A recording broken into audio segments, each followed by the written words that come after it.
Good morning, everybody. Welcome to The Rush. It's Dave Neal here on your Thursday morning, January 9th, 2025, and I've got all of your stories here in one place for your rush hour ride to work. On today's podcast, all your California wildfire updates, many celebrities speaking out, a beef happening between President-elect Trump and Governor Newsom. I'll share what they both had to say as we grapple with an ongoing nightmare, what is becoming, if not already is, the worst fire in American history. The NFL playoffs begin Monday night in Los Angeles. Updates on their backup plan, looking like it could be in Arizona. And in other news, completely unrelated, Jessica Alba and Cash Warren announced their divorce after 16 years of marriage. Plus, the Owens family GoFundMe increases to a six-figure level, leaving some people very upset as Laura Owens renews her restraining order against one of her victims. Plus, Dave Portnoy, CEO of Barstool Sports, gives salary transparency after Grace O'Malley ditched her six-figure income for greener pastures. I'll share what he had to say, the actual amount she was making, and it's leaving people very interested to offer their perspective in the comment section, as they always are. All right, all those stories and more coming up next on The Rush. Now, as you guys know, some episodes we barrel scrape. Sometimes we have funny stories. We're talking about the UFOs and the great fog that's taking over. But right now we're dealing with a absolute tragedy in a home I lived in the last 10 years, up until 2024. I've spent the last 10 years in Los Angeles, and now I'm watching as friends flee, and everyone's okay as far as I know. But as of right now, 5 people have died. I'm going to be giving you updates as I see them from celebrities' perspectives and from heroic stories that are going down. There are stories of heroes amongst us, and a lot of times you don't know if you're a hero until it's thrust upon you to do the right thing. Stories of celebrities saving their 94-year-old a neighbor who's got dementia. Stories of people watering their neighbor's roof. Even Ashton Kutcher was watering his neighbor's roof, trying to keep it from burning down. So right here, our first story is Pratt. Spencer Pratt. We shared already. He lost his house with his wife and kids. Here's what he had to say. When your house burns down, you have nothing. When your parents' house burns down and they have nothing, there's only one thing that could maybe make you feel better. A bag of bagels. Obviously, I'm in shock and my brain's not functioning, so I think this is the most unhinged post you've seen. There it is. So he has a bag of bagels. And look, I don't blame him. It's like I'm on my, new keto diet for the new year, lost a few pounds. But the first road bump I have in my life, I'm going to be eating a pizza. I've got it in the freezer. It's a meatball pizza I got from Aldi's. It's ready to go. Look, I live such a privileged life, and I know all of us do. We've just been so lucky, most of us, to be born into such a great experience. We live in the safest time in the history of the world. You might not believe that, but it's true. Social media will tell you otherwise. And most people are born and raised in a first world country where, life's going pretty easy. We don't see this tragedy play out as often as it might have in the past. Here we see a very successful comedian with a very successful podcast named Whitney Cummings. She loves horses. She's, with her success, has bought a ranch where she's got horses, and she's actually had to write directions on the horses in case they, have to flee, because sometimes when you're evacuating, you can't evacuate your livestock, your animals, which is just truly heartbreaking. This is devastating stuff, what I'm sharing right now. I'm going to share some non-fire related stories, but I'd be remiss if I wasn't covering this, and I know it's heavy to get into, but times are heavy right now. Here's Whitney Cummings walking through her own podcast studio, emotionally discussing the trinkets and mementos she decided to take with us. Hint, it's not going to be the $10,000 cameras. She's taking with her the things that money can't buy. Have a listen to this. So I am evacuating my home, and it's so hard to leave the podcast studio behind. I know that's sounds insane, but I have everything, like my son's birth certificate, but just to leave all this, podcast studio is such a big deal to me because it connected me to so many of you guys, and just to give you an idea, like this is the podcast studio, and then I don't know if you can see. And so what she's showing is through her window the wildfire that's just on the other side of the hills. So it's pretty close, you know.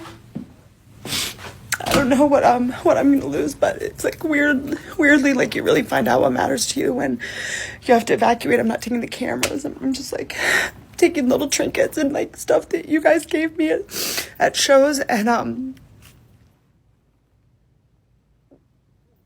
So there she is, emotional. And I'm like, look, you know, the comic in me is like, no, take the cameras. You know, those are $20,000 cameras. But I completely understand. As I'm recording this, I'm looking at mementos I have in my podcast studio that made the cut as I've moved from location to location. The SAP sign, my old light. I have this old light I still use. The Rodecaster studio that's, you know, being held together by hope and duct tape. And there's just certain things that money can't replace because you look at tangible objects and you place your thoughts and memories in them. That's what a memento is. That's what that, you know, it's and I think as tough as it is for her and for others to grapple with possibly losing things, I think what you learn is it can all be replaced. The memories don't go away. Just, you know, be safe with your family. It is a shitty consolation prize to say that, hey, you still have your family and your health, because not everybody does.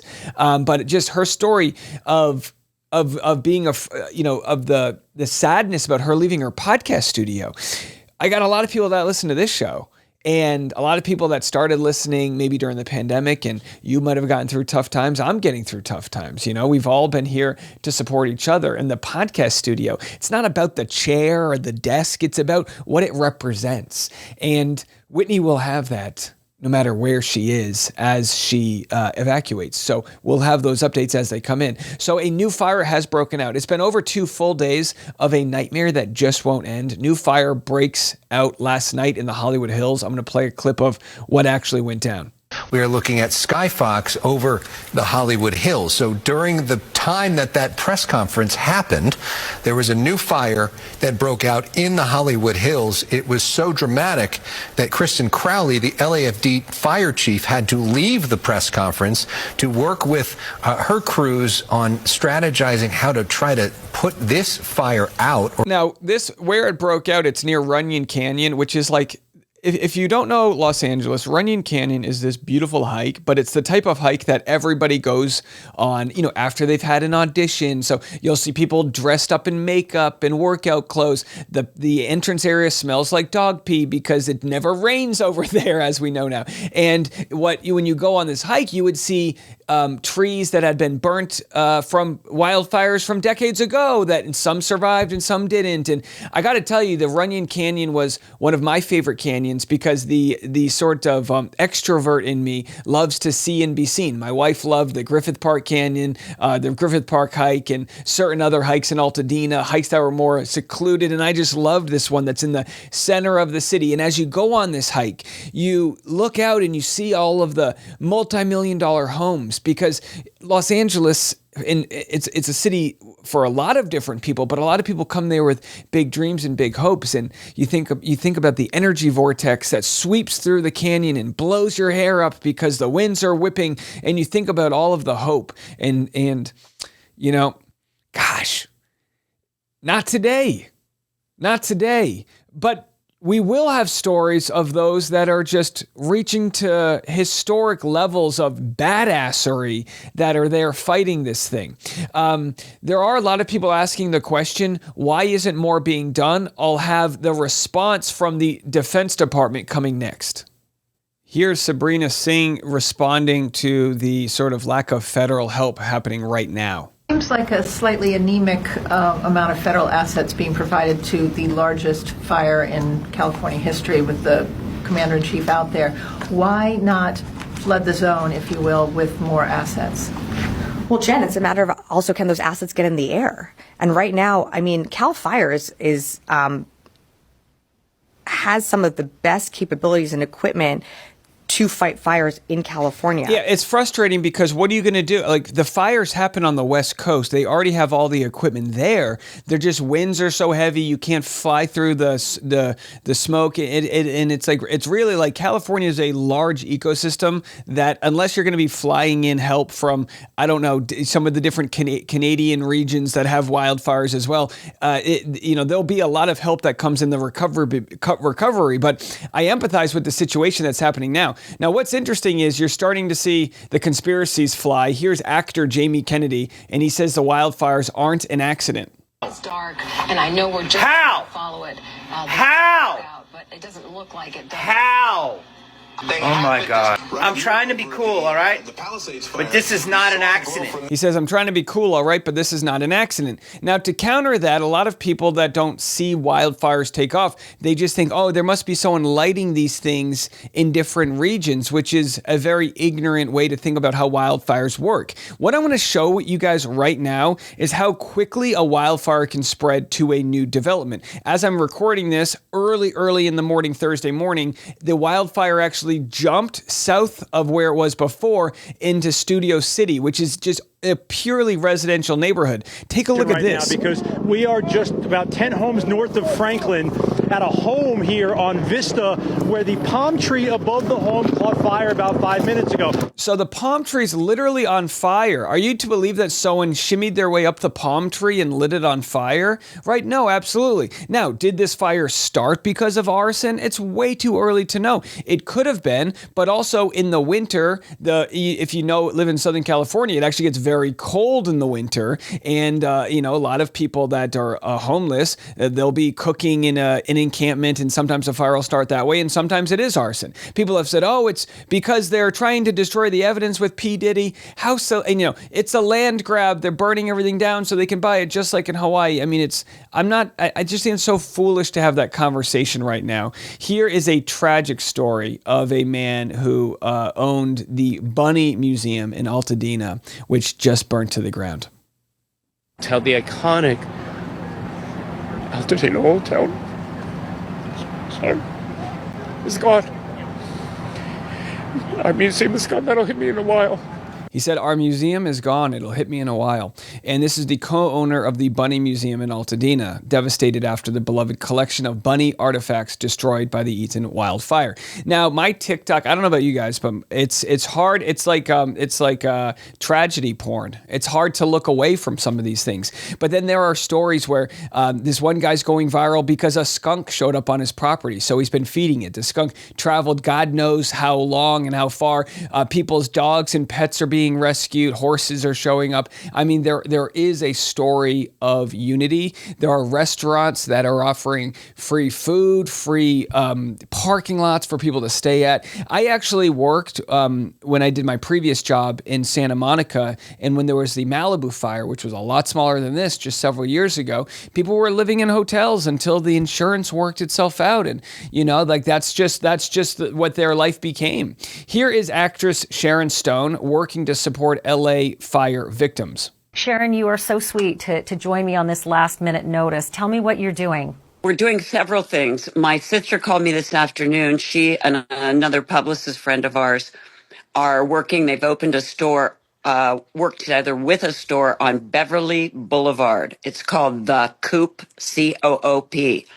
So if you have gently used clothes, shoes, bedding, anything that these disenfranchised people may need, please come immediately to the Coop starting tomorrow morning at 10, and you can drop them off. If you need things, come to the Coop. This is for people who need any of these things. Please come there. This is where you can get them. It's a distribution center. Now, it might sound crazy, but even those that are affluent, like Heidi Montag and Spencer Pratt, she packed all of her clothes. She said in her Instagram, she packed all of the clothes for their kids, and she brought like one item change, and then all of a sudden their home's gone. You just you can't. You'll learn this, right? In tragic times, you don't think right. You think about like survival in the moment, which in in some way is so beautiful to think about how basic and primal your needs become. But at the same time, it's just equally as tragic. So Jamie Lee Curtis actually flew away from the Palisades before the fire. Oh boy, she must have started it, stupid conspiracy theorists. But here she was on Jimmy Fallon in New York watching from afar. As you know, where I live is on fire right now. Literally the entire city of the Pacific Palisades is burning. And, I flew here last night. I was on the plane, started getting texts, and it's gnarly, you guys. And this is from last night, so this is before people really knew the actual devastation. Just a catastrophe in Southern California. Obviously, there have been horrific fires in many places. This is literally where I live. And then it's just an ongoing list of people. We'll get to that story, but people like Anna Faris, Adam Brody, Leighton Meester, and actually Leighton Meester and Adam Brody, this is their home literally right here. And, just a drone just catching it. Absolutely gone. And they'll be fine. They'll be okay. They've got the resources, but not everybody has that kind of resource. And Paris Hilton, same. She'll be fine. Probably a $20 million home on sticks right in Malibu. The whole list is absolutely shot. I understand people won't empathize with the celebrities, but if there's 1,000 celebrities who lose their home, there's another 100,000 that have, you know what I mean? Maybe not that many, but my point is Los Angeles County is one of the biggest metropolises really in the world. It's there's 30 million people or so. When you have all of the surrounding regions, it's absolutely gigantic here. So it's not about the celebrity that can afford to rebuild. It's just about sharing their voices as they try to reach their audiences in ways that they can help. All right. So I'll have more about that story, but we're going to just kind of veer off of the fire in a second. But I guess this is related in the NFL. They're monitoring the LA fires closely because the Rams v. Vikings game is supposed to be on Monday night. The NFL says, this is the update, that they're continuing to prepare as if Monday night's playoff game will go down at SoFi in LA. Let me tell you right now, it ain't going to happen. It is not going to happen Monday. I mean, that SoFi Stadium in LA is about to be a refuge for all of the displaced people, right? The league says they're locked down on alternate sites, and State Farm Stadium in Glendale, Arizona, might be where they move the game. You know who can afford to buy tickets to that game in Arizona is the Owens family, as their fundraiser has now gone over $100,000. I bet you if I hit this button, it'll keep growing. And I generally like when people raise money for others because it's a sign of community. But the actual Owens family has bumped how much they're asking for up to $120,000. Remember, they started with $60,000, then they went to $100,000, and they keep asking for more and more money. Here's a response I got from somebody just randomly out of the blue in my audience that ties this whole story together. Again, somebody who just was so frustrated. Because if you aren't familiar, the Owens family is raising money for their father, who is on Medicare. They sold their $3 million home in San Francisco, bought $1 million home in Arizona, and have horse property, horses they entertain, and they've got a ranch, and they got all these things. So why are they asking the public for money? Well, here's a response we got. 4 of my dear friends lost homes in the California fires today. Their lives were changed in an instant. They lost everything: memories, clothes, belongings, a roof over their heads, any sense of stability. Before the winds even died down, before the fire that has shattered thousands of lives is even 10% contained, Laura or Jan, or I don't give a shit, decided to up their sham of a GoFundMe to $120,000. It's not enough that they are already doing this under what are clearly false pretenses. They are such greedy assholes that they beg for more money that should be given to people who actually need it, people whose lives are devastated. And to think that people would actually donate to them at this moment and that they would encourage it, it's disgusting. Disgusting. I'm not surprised they did this, but I am nonetheless horrified at the new lows they sink to, though I take heart in the fact that it will not matter after the county prosecutor has her say. People are letting their anger out, and I say let it out. Let it out. Yes, the world is not fair. The world is not fair. A victim of Laura's had their restraining order renewed, and it'll be, another year or two where they have to deal with the effects of that restraining order, one of their rights taken away, the Second Amendment, having trouble flying through airports, getting jobs, all because Laura doesn't want to be told no. All right. I got a lot of content to get to. This might be a longer episode. We have a lot to get to. Stick around. We'll be back with more right after this. All right, I wish I had more good stories to share, but it's one tough one after another. Jessica Alba and Cash Warren separated, heading for divorce after 16 years. I'm sure it's been a long time in the making. Don't have any updates, don't really care, but hey, Jessica Alba, single lady out there doing her thing. Let's get her in some more rom-coms. Come on.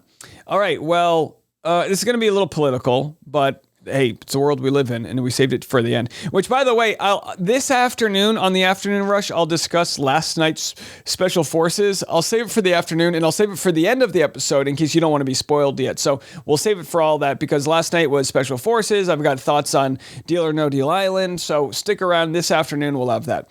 I'll also have some more YouTube coverage of some other stories that are close to my heart, so stick around on YouTube. All right, so here's what Trump had to say regarding the wildfires. Governor Gavin Newsom, again, it's Newsom, but he calls him Newscum, refused to sign the water restoration declaration put before him that would have allowed millions of gallons of water from excess rain and snow melt from the north to flow daily into many parts of California, including the areas that are currently burning in a virtually apocalyptic way.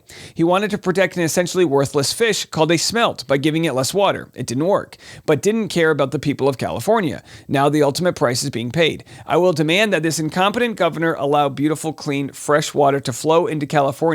He is to blame for this. On top of it all, no water for fire hydrants, not firefighting planes, a true disaster.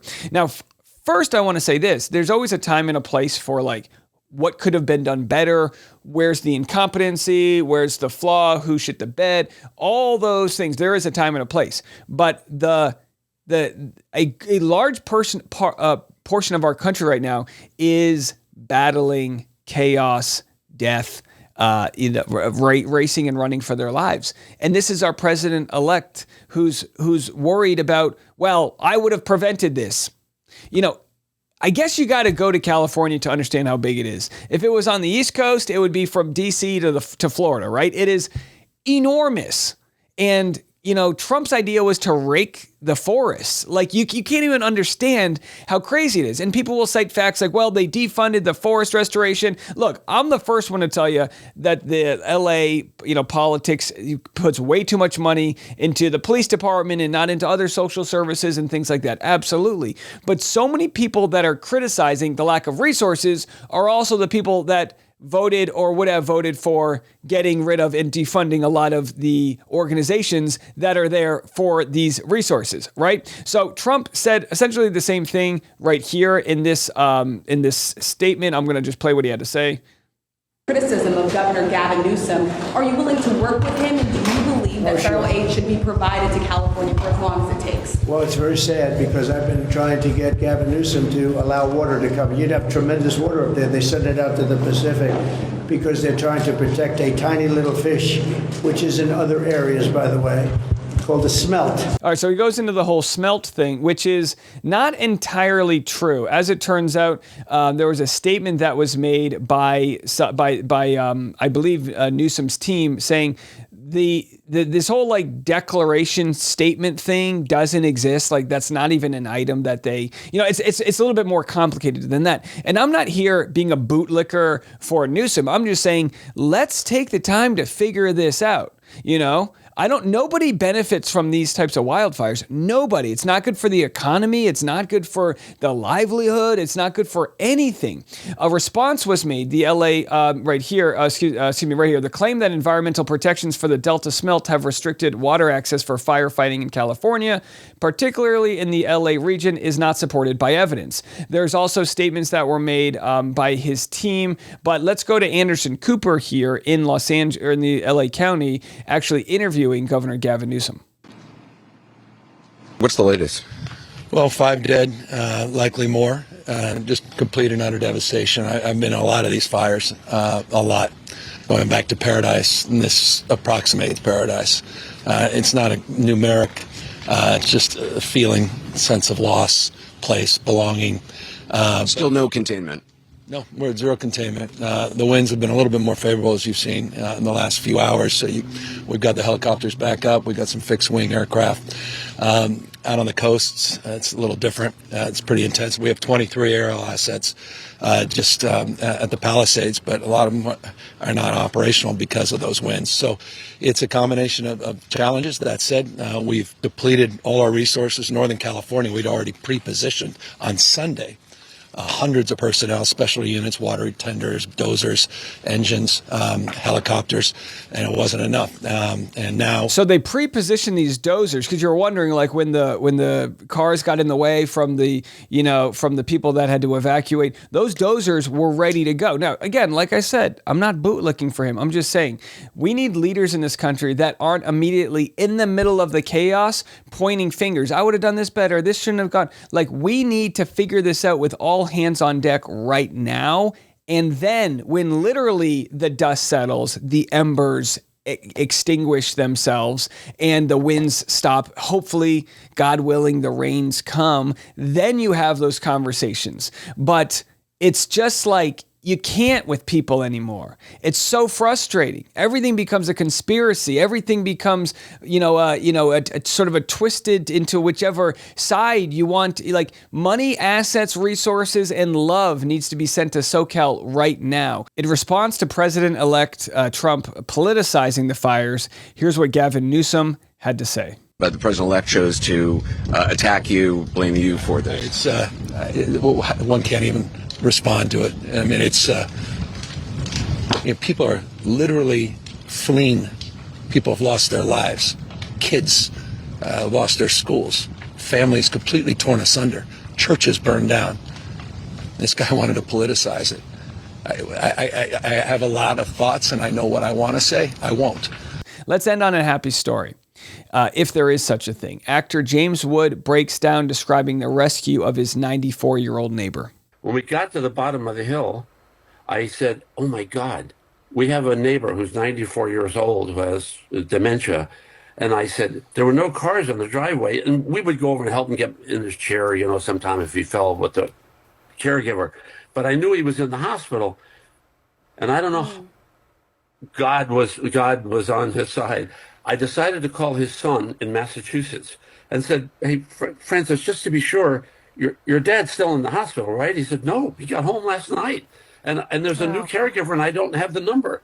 And they wouldn't let us back up. So I finally got through to 911 and said, a welfare check, you got to go check on this guy. Well, there was a miscommunication. And I called my neighbor who hadn't evacuated yet. He was on his roof, fighting his fire. He'd been on my roof. He'd hosed my roof down. I said, go in and check on him. He went. He said, the door's open. There's nobody here. He went in and yelled. He said, no, nobody here. I said, look, just go behind the pantry. There's a little room. We can see him during the day. He likes to sit there because there's a garden. He went in and found him. He'd been left alone. Okay?